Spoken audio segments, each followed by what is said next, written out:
నమస్తే పెద్దాయనా. నమస్తే. ఏంటి ఎప్పుడు ఇంట్లోంచే కదలరు? ఎక్కడికి బయలుదేరారు? చిన్న తమ్ముడు పట్నంలో డాక్టర్ చదువుతున్నాడు కదా, వాడిని చూసొద్దామని. అలాగా, మంచిది, వెళ్ళండి. వస్తానండి. రారా.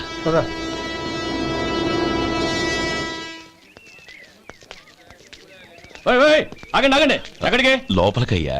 చేతులు ఏంటి ఇవన్నీ? జంతికలు, చెకోడీలు, లడ్డూలు. ఏంటయ్యా ఇవి అమ్ముకోవడానికి ఇదేమో టూరింగ్ ట్యాక్స్ అనుకున్నావా? Medical college. వెళ్ళండి వెళ్ళండి. అది కాదు బాబు, ఈయన తమ్ముడు ఈ కాలేజీలో చదువుతున్నాడు. ఓహో, ఈయన గారు తమ్ముడు ఈ కాలేజీలో చదువుతున్నా అంటే మేము నమ్మాలి. ఎవయ్యా మీకు ఎలా కనపడుతున్నాను నేను? వెళ్ళండి వెళ్ళండి. అది కాదయ్యా, నేను చెప్పేది తప్పండి తప్పండి. నమస్కారం సార్. ప్రోగ్రామ్ స్టార్ట్ అయిందా? ఇంకా కాలేజ్ కదా, నేను చూసుకుంటా కదా. నువ్వు అందరూ వచ్చారు సార్. కానీ ఇంకా ఎంత ప్రోగ్రామ్ స్టార్ట్ అవ్వాలి?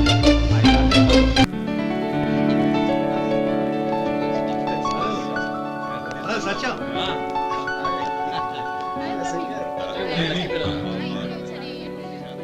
కంగ్రాట్స్ యార్. Thank you so much. రే శేఖర్, కంగ్రాట్స్ రా, అద్దరు కొట్టే సార్. రే గోపాలం, నీ తమ్ముడిని అందరూ పొగుడుతున్నారా? ఒకవేళ ఫస్ట్ క్లాస్ వచ్చిందేమో. మరి ఊరికే పొగుడతారా? నా తమ్ముడంటే ఏమనుకున్నావు? రే శేఖర్, మా డాడీ రా, కమిషనర్ ఆఫ్ పోలీస్. నమస్కారం అండి. నా friend Shekhar. Congratulations my boy. Thank you sir.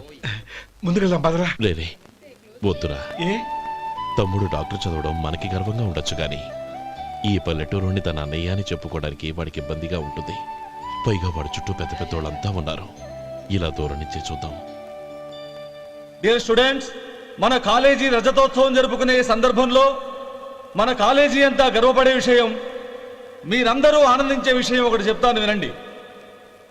మన final year student mister Shekhar eradication of cancer in the new millennium అనే విషయం మీద ఒక అనలిటికల్ ఆర్టికల్ రాశారు. ఆ పేపర్ను all India medical council approve చేసింది. ఆ స్టూడెంట్ని, మన కాలేజీని కూడా అభినందిస్తూ నిన్ననే ఒక లెటర్ వచ్చింది.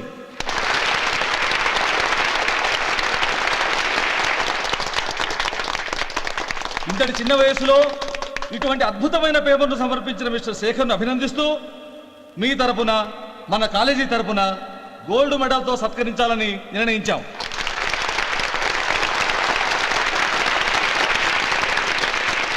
Mister Shekhar, please come on to the dais. Give him a big hand.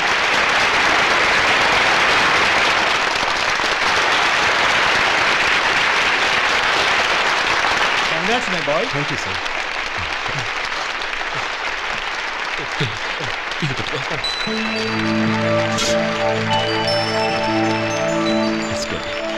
తీసుకోండి, తినండి బాబు. మీరు తీసుకోండి. గౌరవనీయులైన హైకోర్టు జడ్జ్ శ్రీ రామ్మోహన్ రావు గారిని వారి చేతుల మీదుగా గోల్డ్ మెడల్ బహుకరించవలసిందిగా కోరుతున్నాం.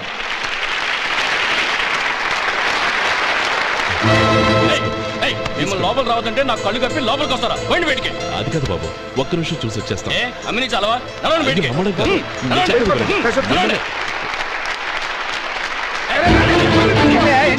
ఆడిటోరియంలో లడ్లు అమ్ముతారు సార్. ఇదేమన్నా బస్ స్టాండ్ అనుకున్నావా? బతికెళ్ళి లేదండి. చంద్రం, చంద్రం, నేను చెప్పేది విను. చంద్రం, గొడవ వద్దు చంద్రం.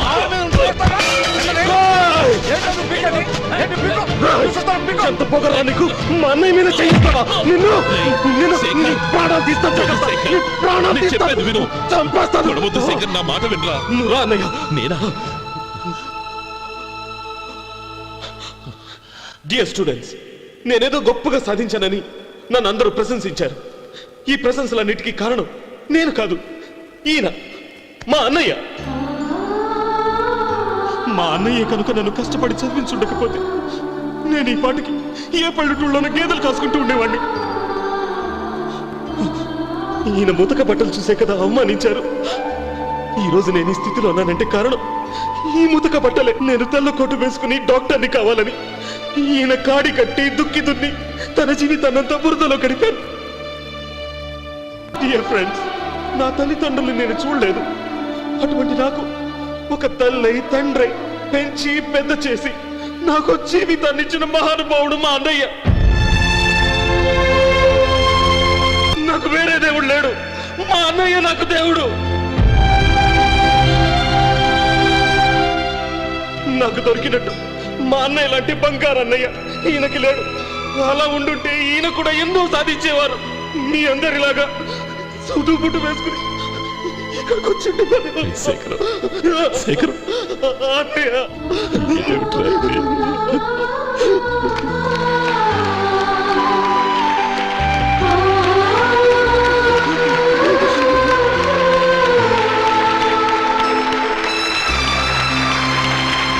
శేఖరం, నాన్న. మాస్టారు మాస్టారు అబ్బబ్బబ్బబ్బా, వస్తున్నాను ఉండవయ్యా. ఇల్లు పోస్ట్ ఆఫీసు ఒకటైపోవడంతో నా ప్రాణాలు పోతున్నాయి. ఒక టైం లేదు, పాడు లేదు.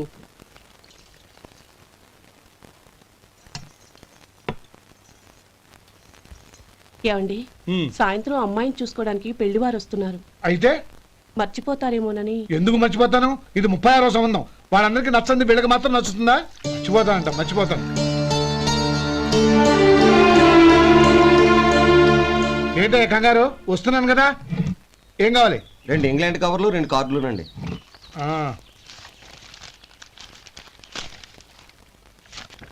4:30 ఇవ్వు. ఇవ్వండి. ఆ. ఇదిగో. అరే గోపాలం, ఏంట్రా బయట నిలబడ్డావు? లోపల రారా. ఏం లేదురా, నువ్వేదో దుమదుమలాడుతుంటే లోపలికెందుకని బయటే నిలబడ్డాను. అవును, ఎవరి మీద కేకలేస్తున్నావు? ఇంకెవరి మీద? నా పీకి గుదిబండ్లా తయారైందిగా నా కూతురు, దాని మీద. ఇప్పటి వరకు దాదాపు 40 సంబంధాలు చూశాను రా. వచ్చిన ప్రతి వాళ్ళు ముందు లడ్డూలు తిని బాగుందంటారు, తర్వాత పకోడి తిని బాగుందంటారు, తర్వాత పిల్లలు చూస్తారు, వెళ్ళిన తర్వాత ఉత్తరం రాస్తామంటారు. అంతే, మళ్ళీ తుపాకీ దెబ్బ కూడా దొరకరు. కారణం ఏంటో చెప్పరు. అంతా నా కర్మ. ఏ జన్మలో ఏ పాపం చేశానో ఏమిటో. అసలు దీని జాతకంలోనే ఇది చెందుందిరా. ఎవరినన్నా ఏ లాభం? రే, ఏంట్రా ఆ మాటలు? అమ్మాయి బాధపడదు. కొత్తగా బాధపడటానికి ఏముందిరా? తిట్టి తిట్టి నాకు పడి పడి దానికి అలవాటైపోయింది. నా సంగతి సరే, ఏంటి ఇలా వచ్చావు? ఉత్తరం మనీ ఆర్డరు అంతేగా? రేయ్, నేను మాట చెప్తాను, నువ్వేం అనుకో కదా. భలేవాడివే, చెప్పరా. సంపాదించిందంతా తమ్ముళ్ళకే ఖర్చు పెట్టకుండా నీకంటూ కొంచెం వెనకేసుకోరా. నా గురించి నీకు తెలుసుగా. నా తమ్ముళ్ళందరినీ కష్టపడి చదివించి ప్రయోజకులు చేశాను. వాళ్ళు సంపాదించడం మొదలెట్టాక నా మొహం కూడా చుట్టం మానేశారు. ఇవాళ నా కూతుర్ని కనీసం గుమాస్తాకిచ్చి పెళ్లి చేయలేని స్థితిలో ఉన్నాను. నా పరిస్థితి నీకు రాకూడదని చెప్తున్నాను. నాకు అలాంటి పరిస్థితి రాదురా. నా తమ్ముళ్ళు రత్నాలు. రే మధు. అరే శంకరం బాబాయ్, మీరా? ఆ. రే, ఓ స్పెషల్ టీ బై, రండి కూర్చొని మాట్లాడుకుందాం. అలాగే. ఏంటి ఇలా వచ్చారు? ఏం లేదురా, ఆ. పట్టణం నుంచి పెద్దోళ్ళు ఎవరో వచ్చారు. మన ఊళ్ళో ఏదో ఫ్యాక్టరీ పెట్టబోతున్నారంట. తోట బంగ్లాలో దిగారు. సరే. వాళ్ళకి ఒక డ్రైవర్ కావాలంట, అందుకోసం వచ్చాను. ఆహా. అవును, అంతకుముందు నువ్వు మోటార్ ఫీల్డ్ లో పనిచేసావు కదా, నీకు తెలిసిన డ్రైవర్ ఎవరైనా ఉన్నారా? జీతం ఎంత ఇస్తారు బాబాయ్? 2000 దాకా ఇస్తారు. అయితే ఎవరో ఎందుకు, నేనే వస్తాను. ఏంటి, నీకు డ్రైవింగ్ కూడా వచ్చా? మన గ్రాండ్ పనుంటే ఏముంది బాబాయ్, తీసుకోండి. జనార్దన్, సార్. మనం కట్టబోయే ఫ్యాక్టరీ సైట్ చూడటానికి ఇంజనీర్లు వస్తున్నారు కదా. సార్. స్టేషన్ కారు పంపించడం మర్చిపోకు. అలాగే సార్. శంకరం ఎవరో కొత్త డ్రైవర్ వస్తాడని చెప్పాడు, అతని కోసమే చూస్తున్నాను. ఒకవేళ రాకపోతే నేనే వెళ్ళి తీసుకొస్తాను. గుడ్. ఎవరో చూడు. Okay sir. సార్, నమస్కారం సార్.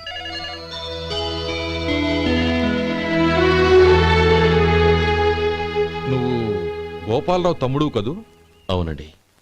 నేను ఆ రోజే మీ అన్నయ్యతో చెప్పానే, పెళ్లి విషయంలో నా నిర్ణయం మారదని. ఎందుకు వచ్చావు? నేను అందుకు రాలేదండి. మీకు డ్రైవర్ కావాలని శంకరం బాబాయ్ చెప్పారు, ఆ పని కోసం వచ్చాను. ఓ ఐ సీ. లైసెన్స్ ఉందా? ఉందండి.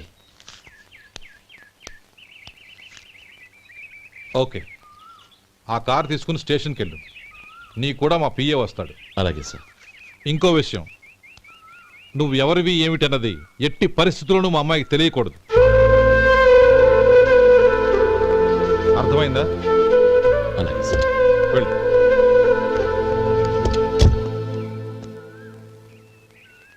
వీడు మాట మీద నిలబడతాడంటావా?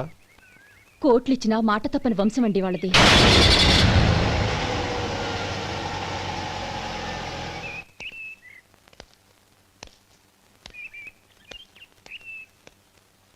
నానమ్మ, బియ్యం అక్కడలేవే, ఇక్కడ ఉన్నాయి. ఆ మాత్రం నాకు తెలీదా? కింద పడ్డ బియ్యాన్ని ఏరుతున్నాలే. అవును, పొద్దెక్కింది, మీకు భోజనాలు వడ్డించమంటారా? సుబ్బారావు గారి దారిలో కనిపించారు నానమ్మ. ఆయన భోజనానికి పిలిచాను. ఆయన వచ్చాక అందరం కలిసి భోంచేస్తాం. అలాగేలే. అమ్మా, ఆ, రండి బాబు రండి, మీకోసమే ఎదురు చూస్తున్నాను. ఏమిటి బాబు ఆలోచిస్తున్నారు? ఇది మీ సొంత ఇల్లు అనుకోండి. రండి బాబు రండి రండి. అదేంటమ్మా అడుక్కున్నాం లోపల తీసుకొచ్చావు? ఎవరు అడుక్కునేవాడు? ఆయన మన అతిథి. అతిథికి సేవ చేసుకోవడం ఎంతో పుణ్యం. అతిథి దేవో భవ అన్నారు, ఎప్పుడు వినలేదా? నీకు ఇష్టం లేకపోతే చెప్పు, పంపించేస్తాను. అంతేగాని అడుక్కునేవాడు బిచ్చగాడని నువ్వేమో అవమానం చేయక్కర్లేదు. మీరు రండి రండి. అమ్మా భిక్ష వేయండి అమ్మా. చే వేదవ సచ్చినోడా, అమ్మా భిక్షమయ్యని ముందే అనుంటే అసలు నిన్ను లోపలికే తీసుకెళ్లేదని కాదు. అమ్మా అని అంతటితో కట్ చేసావు. పోవతలకి మళ్ళీ చుట్టుపక్కల కనబడ్డావో కాళ్ళు చేతులు విరగొడతాను, జాగ్రత్త. రే ఎక్కడున్నావురా? ఇక్కడ ఉన్నానమ్మా. నేను బియ్యం ఎక్కడ ఆరబోసాను? ఎంత పోసారమ్మా? నన్ను అక్కడ తీసుకెళ్ళు. మరి భిక్ష పెడతారమ్మా? ముందు తీసుకెళ్ళరా చెప్తాను. రండమ్మా ఆ. రండి రండమ్మా. ఇదిగో అమ్మా బియ్యం ఇక్కడే ఉన్నాయి. అబ్బో నాకు తెలుసులే. అమ్మా బిచ్చం వేయండి అమ్మా. ఒరే ముందు నా కర్ర ఎక్కడుంది, అందుకోరా ఇలా. ఇదిగోండి అమ్మా. ఏమడిగా? బిచ్చం అమ్మా. భిక్షమా? భిక్షం కావాలండి, భిక్షం భిక్షం. పొద్దున్నే నా పరువు తీసావు కదరా, పరువు తీసావు కదా. భిక్షం అంట భిక్షం. నానమ్మా మళ్ళీ వచ్చాడు. ఇందాక అమ్మ అన్నాడు, ఇప్పుడు నాన్నమ్మ అంటున్నాడు. గుర్తుపట్టలేను అనుకుంటున్నాడేమో. చెప్తాను వీడి పని. ఒరే ఇలా రారా. ఏంటి నానమ్మా? దగ్గరికి వచ్చావా? వేదవ సచ్చినోడా, దొంగ వేదవ. ఒక్కసారి నన్ను మోసం చేసింది చాలు. గొంతు మార్చి నాన్నమ్మ అని పిలిచి మళ్ళీ మోసం చేస్తావా? ఎలా? నేను గుర్తుపట్టలేదు అనుకున్నావా? మళ్ళీ ఇటు పక్క వచ్చావా? కాళ్ళు విరగొడతాను, జాగ్రత్త. నానమ్మా వాడు ఎవడనుకుంటున్నావు? మన సొంటిగాడు. నాకు తెలియదేంటి? వాడు చేసిన ఏదో పనికి కొట్టక ముద్దెట్టుకుంటారా? లే గోపి, ఎందుకైనా మంచిది నువ్వు ఇక్కడే ఉండు. ఆ సుబ్బారావు గారు వచ్చినా ఇదే సన్మానం చేయగలదు. అలాగే అన్నయ్య.